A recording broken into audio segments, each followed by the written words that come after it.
Algérie Ferry, Corsica Lina, les bagages toits sont-ils interdits?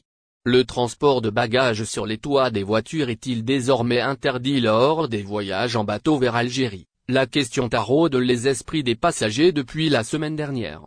L'histoire des saisies opérées mardi 30 janvier dernier au niveau du port d'Alger a suscité les inquiétudes de plus d'un.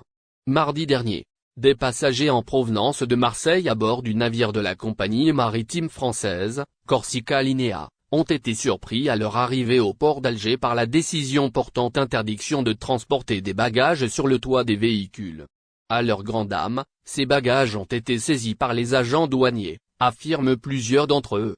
Cette nouvelle a vite fait le tour du net, suscitant ainsi les inquiétudes et l'incompréhension chez pas de passagers qui projettent d'entrer en Algérie avec la compagnie Corse ou Algérie Ferry.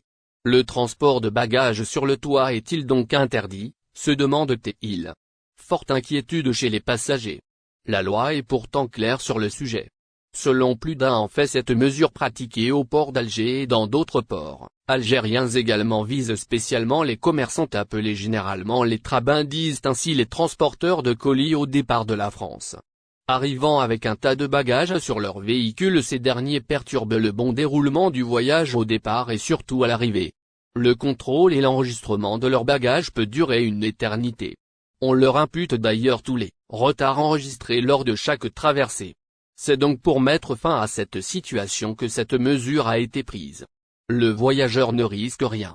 Sinon un simple voyageur transportant quelques petites choses sur le toit de son véhicule n'est nullement concerné par cette disposition. Un voyageur qui va en Algérie avec sa voiture et ses affaires dans un coffre de toit n'a aucune raison de s'inquiéter, car un coffre de toit est un coffre réglementaire, donc pas de souci, explique une spécialiste dans une publication sur Facebook. Sur le site de la compagnie maritime française, Corsica Linea souligne que le coffre-toit n'est pas interdit sur ces navires vers l'Algérie. Des taxes sont imposées si le seuil autorisé est dépassé. Si vous souhaitez embarquer avec un coffre de toit ou des vélos attelés, les dimensions doivent être déclarées lors de la réservation en précisant la hauteur, longueurs et largeurs hors tout de votre véhicule, peut-on lire sur le site de la compagnie. Transport de bagages. Voici les dispositions de Corsica Lina et d'Algérie Ferry précisant que si la hauteur totale du véhicule plus chargement dépasse 2 mètres, un supplément hauteur s'applique dans le sens France-Algérie et Algérie-France. Ce supplément à payer varie entre 50 et 300 €. Il est de même pour les remorques. Si un véhicule a un chargement à l'arrière dans la limite d'1 mètre, un supplément longueur s'applique dans le sens France-Algérie et Algérie-France. Si la longueur exacte est déclarée au moment de la réservation, la surcharge s'élève à 30 €. Si la longueur est déclarée sur le port le jour du départ, la surcharge s'élève à 60 €, indique en effet Corsica Lina. Fluidité au port. Les mêmes dispositions sont également prises par la compagnie nationale, Algérie Ferry, qui autorise en effet des bagages en toit à condition de ne pas dépasser les 2 mètres. Au-delà de ce seuil, le passager sera appelé à payer une taxe. Il y a lieu de signaler que l'application que la mesure interdisant le transport des bagages sur le toit des véhicules utilitaires porte déjà ses fruits. Selon des témoignages, l'opération de l'enregistrement de bagages se fait rapidement et l'opération est devenue nette, affaire Amira Bouraoui, la pointe du doigt la DGS française. L'agence de presse officielle, Algérie Presse Service, AP, a réagi ce soir 9 février 2023 à l'affaire Amira Bouraoui. L'AP a mis en ligne, sur son site internet, un communiqué dans lequel elle accuse la barbouzerie française, c'est-à-dire la DGSE, de vouloir arriver au point de non-retour dans les relations algéro-françaises. D'emblée, le communiqué de l'AP déclare, la barbouzerie française ne cache plus son jeu. Elle affiche au grand jour.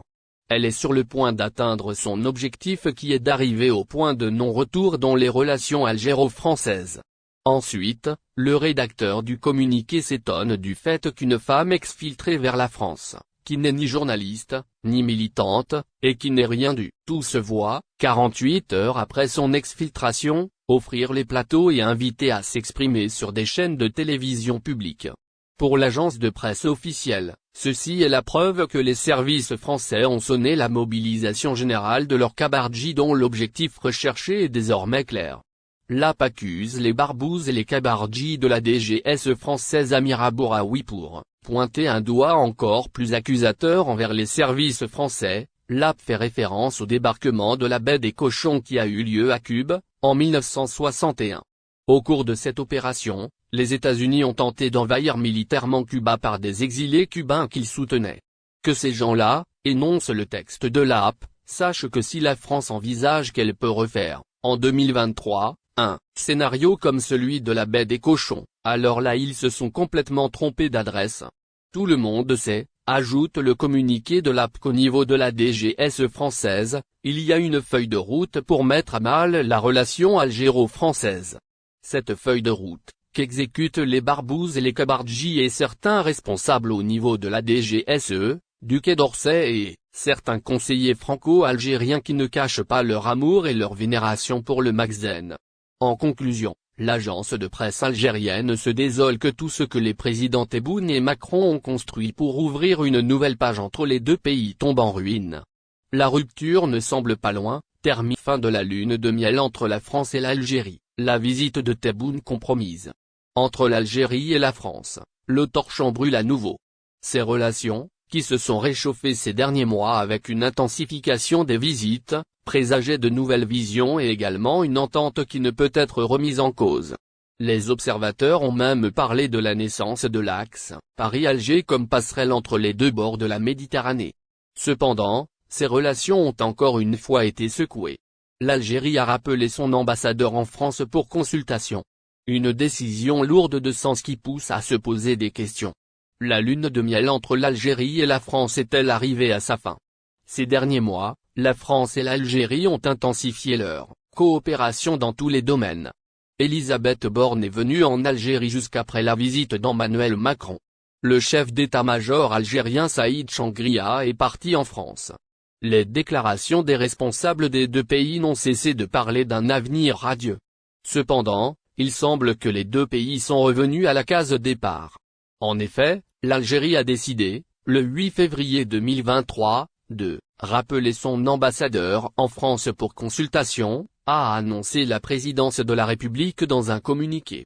Cette décision fait suite à l'affaire de l'exfiltration, lundi dernier, de la militante algérienne Amira Bouraoui depuis la Tunisie vers la France. La visite de Tebboune en France compromise. Un communiqué qui n'y va pas avec le dos de la cuillère. Les termes utilisés indiquent qu'il ne s'agit pas juste d'un malentendu. L'affaire dite Amira Bouraoui prend une grande ampleur.